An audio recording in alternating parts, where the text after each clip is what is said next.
সহজ সরল রেসিপি।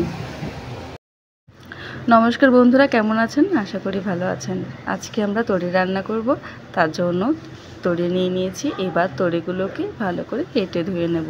দেখুন বন্ধুরা, আমরা তরিগুলোকে ভালো করে কেটে ধুয়ে একটা পাত্রে নিয়ে নিয়েছি। এবার একটা কড়াই গরম করব। কড়াইটা গরম হয়ে গেলে তাতে কিছুটা সাদা তেল দিয়ে দেবো। তেলটা গরম হয়ে গেলে দিয়ে দেবো পেঁয়াজ কুচি। এবার পেঁয়াজ কুচিগুলোকে একটা খুন্তির সাহায্যে ছাড়িয়ে নেব। ছাড়ানো হয়ে গেলে 2 মিনিট মতো ভাজবো। 2 মিনিট মতো ভাজা হয়ে গেলেই আগে থেকে কেটে ধুয়ে রাখা তরিগুলোকে এর মধ্যে দিয়ে দেবো। এবার পেঁয়াজের সঙ্গে তরিগুলোকে ভালো করে মিশিয়ে নেব।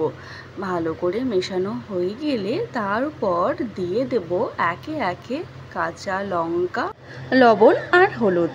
কাঁচা লঙ্কা, লবণ, হলুদ দিয়ে ভালো করে মিশিয়ে নিয়ে আমরা এই তরিগুলোকে ভাজবো। তরিগুলোকে বেশ ভালো করে ভাজবো। অনেক কম সময় আমাদের এই রেসিপিটা তৈরি হয়ে যায়। গরম ভাতে কিন্তু অসাধারণ লাগে খেতে। দেখুন, কথা বলতে বলতে আমাদের কিন্তু ভাজা হয়ে গেছে। কত কম সময় দেখুন তো বন্ধুরা, রেসিপিটা তৈরি হয়ে গেল। আর এটা কিন্তু গরম ভাতে জাস্ট জমে যায়, কোনো কথা হবে না।